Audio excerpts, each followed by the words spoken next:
Evangelho de João, capítulo 4, verso 35.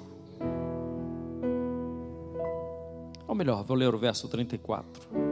Explicou-lhe Jesus: a minha comida consiste em fazer a vontade daquele que me enviou e consumar, fazer a vontade daquele que me enviou e consumar a sua obra. Verso 35 diz assim: não dizeis vós, ainda há 4 meses para a colheita, eu porém afirmo, ergueis os vossos olhos e vede os campos. Erguei os vossos olhos e vede os campos, porque eles já estão brancos para a colheita. Eu vou ler até aí. Jesus estava andando com seus discípulos e Jesus dizia aos seus discípulos: olha, vocês têm que aprender muito ainda. Quando eu olho para a palavra de Deus, eu digo comigo mesmo: nós temos que aprender muitas coisas ainda. Mesmo porque nós carregamos dentro de nós, eu e você, nós carregamos dentro de nós uma estrutura mental, um conceito a respeito de muitas coisas, uma ideia que nós fazemos a respeito de diversas coisas. Às vezes até mesmo queremos dar ordem para Deus. Como é que Deus tem que fazer na nossa vida? Somos ousados, né? Deus, eu quero que o Senhor faça assim, assado, daquele outro jeito.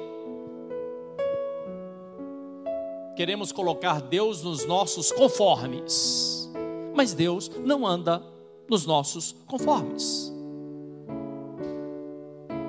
E Jesus dá uma sugestão.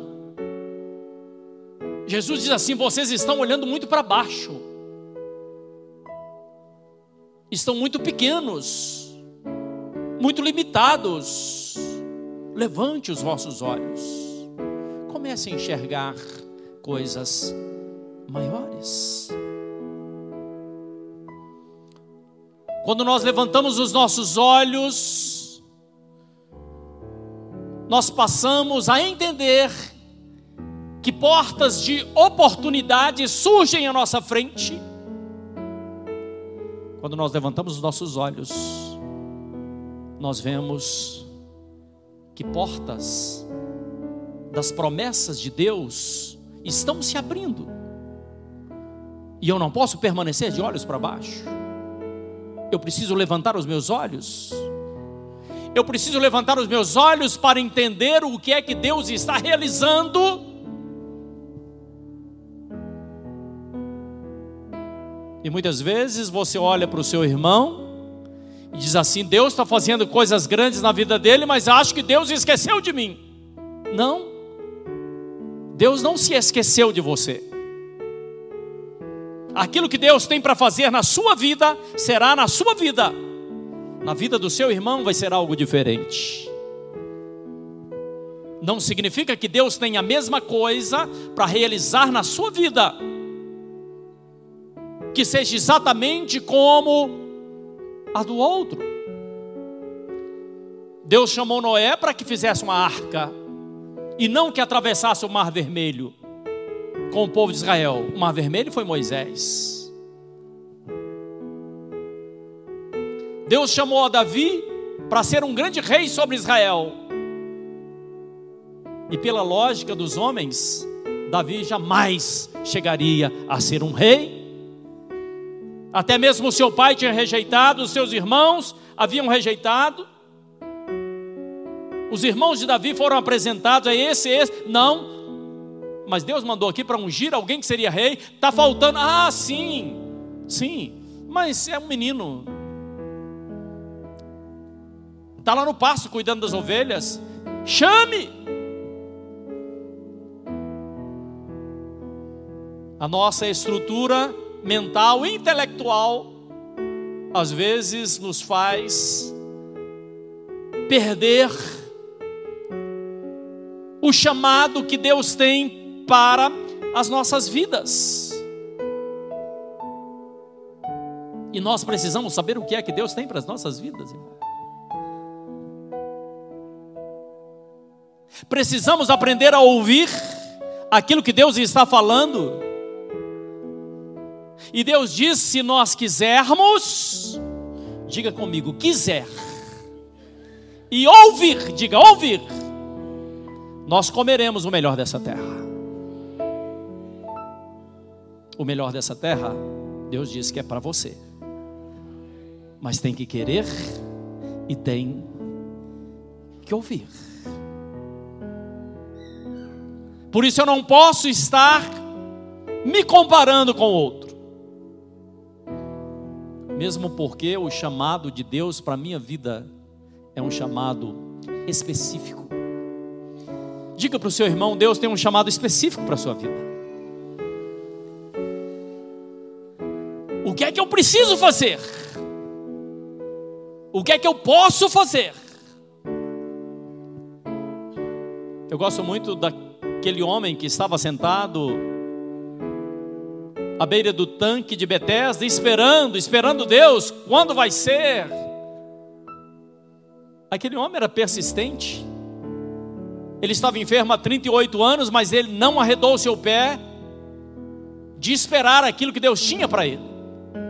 Ele precisava apenas de uma palavra. Ele, na verdade, esperava as águas se agitarem. E Jesus veio e agitou as águas dentro dele. Talvez o que nós mais precisamos nesse dia de hoje é permitir que as águas de Deus venham a se agitar dentro de nós. Eu me refiro, querido, à palavra que Deus te deu. Eu me refiro às promessas que o Senhor já deu a você. Elas precisam ser agitadas dentro de você. Não podemos deixar as águas ficarem paradas, porque existem promessas de Deus para as nossas vidas. Mas a palavra de Deus, ela nos fala de alguns homens que levantaram seus olhos para enxergar além do que os outros estavam vendo. Muitas vezes a nossa família não está vendo. Muitas vezes o seu irmão da igreja não está vendo. E alguns até criticam. Muitas vezes as pessoas tentam te barrar. Mas quando nós levantamos os nossos olhos para entender o que Deus tem, Deus vai abrir os nossos olhos espirituais. Um dia Deus chamou um homem simples. Esse homem se chamava Elias, era um profeta. Elias, nós chegamos à conclusão que ele não tinha uma família, ele não tinha uma casa, ele não tinha dinheiro, ele não tinha, aparentemente, ou aos olhos dos homens, ele não tinha quase nada, mas ele tinha tudo, porque ele tinha Deus na vida dele. E as pessoas olhavam para Elias e podiam ver Deus na vida de Elias. Um dia Elias passa perto de um fazendeiro chamado Eliseu. Eliseu era mais velho do que Elias. Eliseu tinha muitos bens, tinha tralhas de bois, carros, propriedades, funcionários. Era, na verdade, um empresário daquele tempo. E ao passar por ali, Elias fez apenas com que a capa dele tocasse em Eliseu. Caderno de 1 Reis, capítulo 19, verso 21. Diz que Eliseu entendeu o que Deus tinha de chamado para a vida dele. Mandou matar os bois, fez um churrasco, usou as suas tralhas como fogueira, deixou as suas terras, deixou todas as coisas, e certamente recebeu muitas críticas, porque as pessoas disseram: você está louco? O que é que você está fazendo? E ele, na verdade, foi ser um servo de Elias. Eliseu se tornou um servo de Elias. Ele lavava as mãos de Elias, de um homem que não tinha nada. Ele entendeu que Deus estava na vida daquele homem e que Deus tinha um chamado para ele. Eu não sei se você está ouvindo o que eu estou dizendo, mas eu gostaria que você, desde o mais idoso ao mais novo que está me ouvindo, que você entendesse que Deus tem um chamado para você. Deus tem algo a fazer na sua vida. E nós perguntamos: a quem Deus usa? Deus usa quem? Será que Deus escolhe aquele que é o aparentemente mais bonito, mais rico, sobrenome tal? Não. Deus tem um chamado para cada um de nós, mas Deus escolhe aquele que tem o seu coração completamente aberto para Ele. Aquele que diz assim: sim, Senhor, eu estou aqui, e eu levanto os meus olhos para ver o que é que o Senhor tem por mim. Ou seja, Deus escolhe aquele que tem disposição para ouvir o chamado dele. Por que algumas pessoas não ouvem a Deus? Um dia eu perguntei isso para o Senhor. Por que algumas pessoas não consideram a palavra de Deus? Não dão importância à palavra de Deus? Eu perguntei ao Senhor. O Senhor respondeu ao meu coração que Ele não lança pérolas para porcos. Deus está disponível a dar mais para aquele que está disposto a segui-lo e a ouvi-lo. Por isso Deus conhece o nosso coração. E quando confiamos naquilo que Deus está dizendo, quando você confia, minha irmã, não precisa ter medo do chamado do Senhor, não precisa ficar assustado. O que nós precisamos é apenas dizer sim ao Senhor, entender que Deus está cuidando de cada um de nós. Eu não sei se você me ouviu. Eliseu permitiu que Elias o discipulasse, cuidasse dele, ensinasse a ele. Mas às vezes somos orgulhosos e achamos que não precisamos mais aprender, sabemos tudo. Como é que Deus vai operar num coração orgulhoso? Sabe que nós aprendemos até com as crianças, aprendemos com as pessoas mais simples.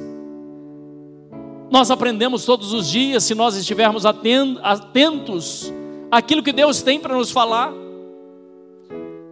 Eliseu, eu volto a repetir, era um homem que tinha propriedades e deixou tudo para ser discípulo de Elias, que não tinha nada e era até mais novo do que ele.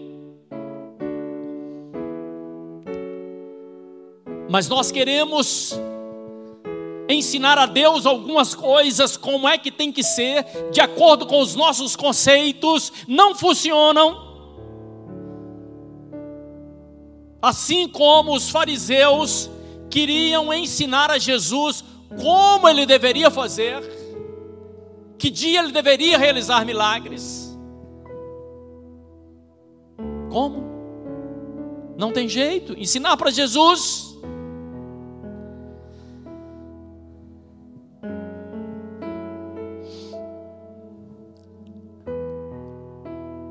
Os irmãos de Davi não queriam que Davi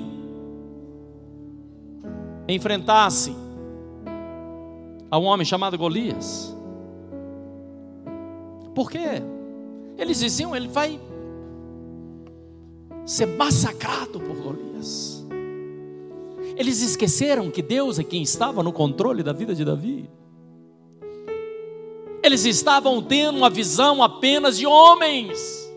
Às vezes, irmão, nós caímos nesse engano de esquecer aquilo que Deus pode fazer nas nossas vidas. Às vezes nós somos orgulhosos, criamos falsas expectativas, dizemos assim: Deus tem que ser desse jeito, se não for assim não é o Senhor. Conhece essa história? Das pessoas que querem definir como Deus tem que fazer. Sabe o que eu aprendi na minha vida? Que às vezes eu peço a Deus as coisas de um jeito e Ele faz muito melhor do que eu pedi. Ele faz infinitamente além do que você pede e do que você pensa. A palavra de Deus nos fala em 2 Reis que esse mesmo homem chamado Eliseu um dia estava na sua casa e um general de uma outra nação que tinha lepra, por fora era uma maravilha, o seu traje de general, as suas medalhas, mas ele não podia tirar a sua armadura, porque a sua pele era podre, estava coberta de lepra. Ainda assim aquele general era cheio de orgulho, mas uma menina que era uma pequena serva na casa daquele general disse assim: olha, em Israel tem um homem de Deus, ele pode curar a lepra do meu Senhor. O general colocou a sua melhor farda, os seus melhores acompanhantes e seguiu até a casa de Eliseu. Bateram na porta e alguém avisou Eliseu que aprendeu com Elias. Bateu na porta do profeta. Aquele general esperava que o profeta chegasse, batesse continência, convidasse para entrar.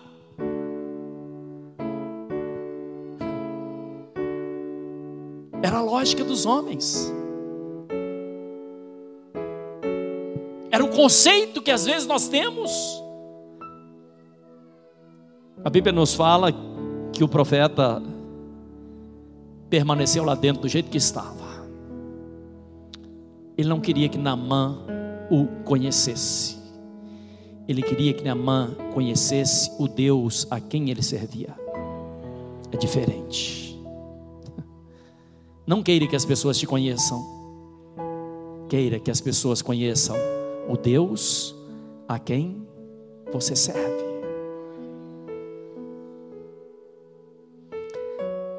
A Bíblia nos fala, querido, que quando Eliseu não saiu da sua casa para atender a Naamã, simplesmente disse assim: olha, diga aí para o Naamã que ele vá até o Rio Jordão, que ele mergulhe 7 vezes no Rio Jordão, para que ele seja curado. A palavra nos fala que Naamã ficou muito indignado. Ele era um general.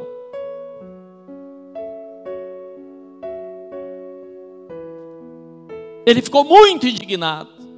Ele diz assim: mas na Síria tem rios melhores do que o Jordão. Eu entrar no Jordão? Ele queria algo difícil. Ele queria que o profeta viesse, desse 3 voltinhas ao redor dele, jogasse umas folhas para cima, fizesse alguma coisa, fizesse uma oração forte. Será que existe oração forte? Todas as orações são orações. Oração forte é aquela que Deus nos ouve. Não precisa ser gritado, às vezes pode ser sussurrado quando você está com a cabeça sobre o seu travesseiro. Deus, Ele te ouve. quando você ora com fé, clamando a Ele de todo o seu coração. Naamã disse assim: isso é um desrespeito, eu não vou fazer isso. Ainda bem que Naamã tinha uns auxiliares muito sábios, assim, com muito jeitinho: meu senhor, se ele tivesse falado uma coisa difícil, certamente o senhor faria.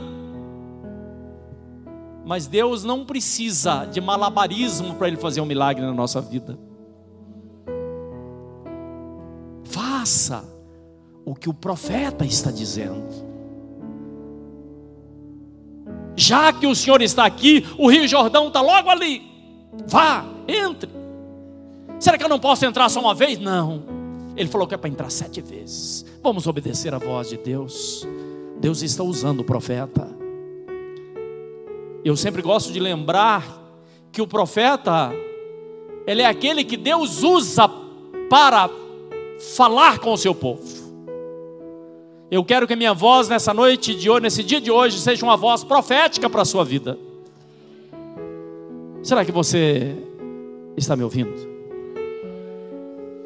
Foi necessário que Naamã desconstruísse alguns conceitos que ele carregava dentro dele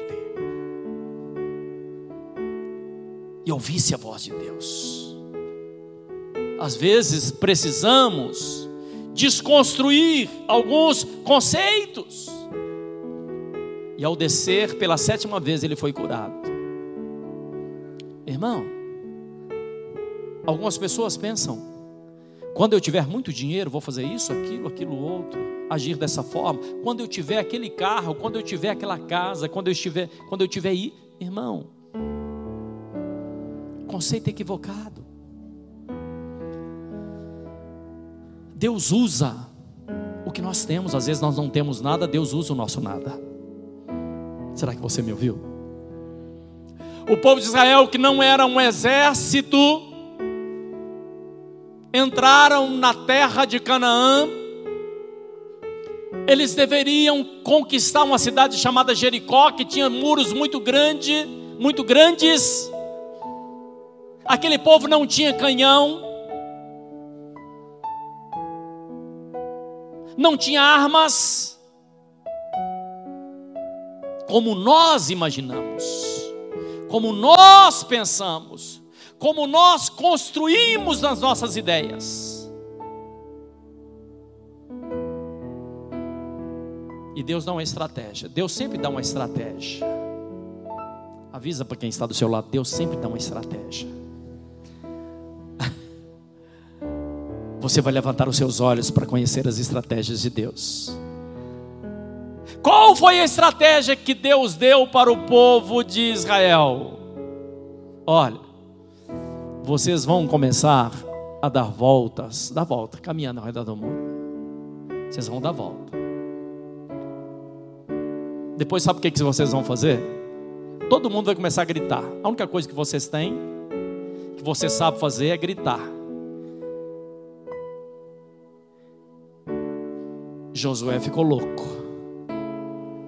Como é que pode? Como é que nós vamos dar volta ao redor de um muro tão grande? Que história é essa de todo mundo gritar? Não, eles não questionaram. Às vezes nós não devemos questionar. Aliás, nunca nós podemos questionar a Deus. A Deus não se questiona, a Deus se obedece. Deus, como é que o Senhor vai fazer isso na minha vida? Deus tem as suas formas, irmão. Deus tem os seus jeitos.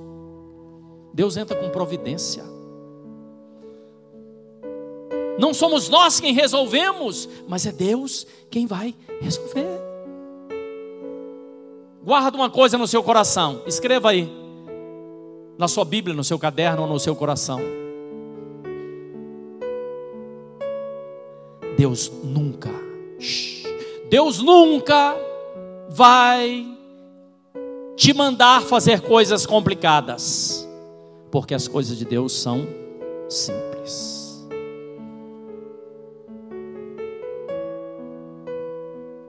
Deus não precisa de coisas complicadas. As coisas de Deus são simples. Um dia Deus mandou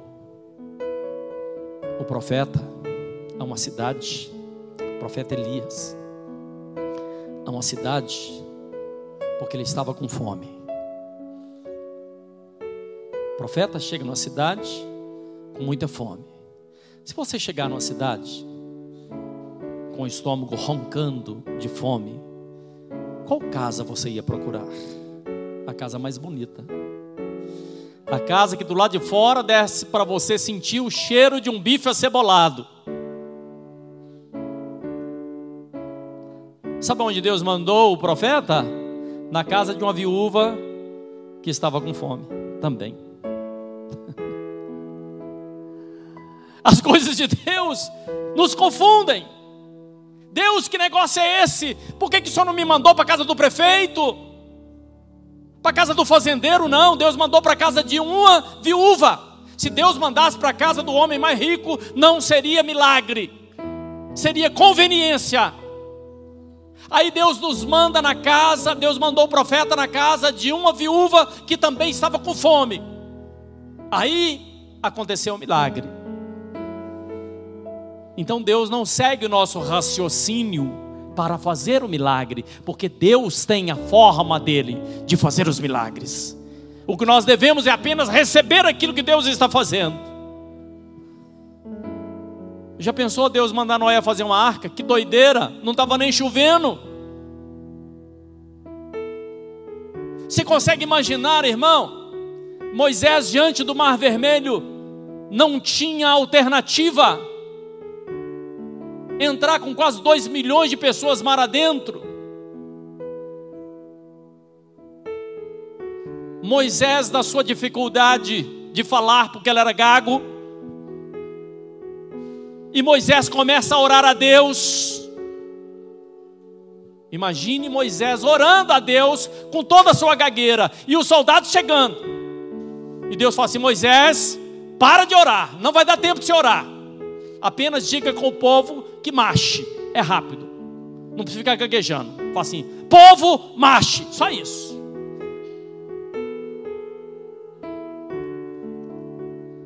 E aquele povo marchou em direção ao mar, e Deus abriu o mar.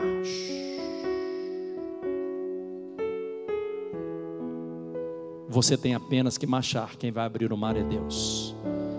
Nós não abrimos mar, Deus é quem abre o mar. Eu já estou terminando. Sabe, queridos,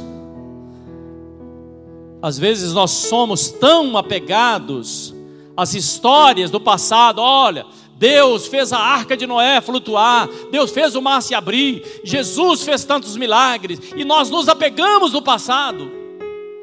E às vezes nós questionamos: será que Deus faz hoje? A Bíblia diz que Deus foi o mesmo ontem, é o mesmo hoje e será o mesmo eternamente. O que Deus fez no passado, Ele continua fazendo e fará ainda. O que nós precisamos é mudar alguns conceitos que nós carregamos na nossa mente, no nosso intelecto, e continuamos olhando para baixo. E Deus diz assim: erga os vossos olhos. Vocês estão dizendo que faltam 4 meses para a colheita, mas eu vos digo, a vossa colheita já está branca. Erga os seus olhos para você ver aquilo que Deus está fazendo e o muito que Deus ainda vai fazer na sua vida. Pare de olhar para o chão. Pare de olhar como aquela mulher encurvada há 17 anos, e Jesus veio e fez com que aquela mulher erguesse a sua cabeça, consertou o físico daquela mulher, e ela começou a enxergar mais longe. Deus quer que você veja além. Você pode dizer amém, querido? Deus quer que você comece um novo tempo, uma nova etapa, um novo ciclo da sua vida. Será que você aceita essa palavra profética sobre a sua vida? Deus está começando um novo ciclo na sua existência, no seu casamento, no seu trabalho, na sua saúde. Deus está começando algo novo na sua vida, e Ele tem a sua forma de agir. Deus tem a sua forma de trabalhar. Feche seus olhos onde você se encontra. Ah, Senhor, nós ouvimos a Tua palavra, e a Tua palavra, ela não vai voltar vazia, mas ela está cumprindo um propósito para o qual ela foi liberada. Tua palavra foi liberada. Visite esse homem, essa mulher, onde ele estiver agora, seja qual for a situação que estiver vivendo, Pai. Toma essa vida em Tuas mãos, em nome de Jesus. Em nome de Jesus. Você pode dizer amém? Você pode dizer assim: eu concordo com essa palavra, em nome de Jesus. Dê um aplauso ao Senhor. A Ele toda honra, toda glória, a Ele todo louvor.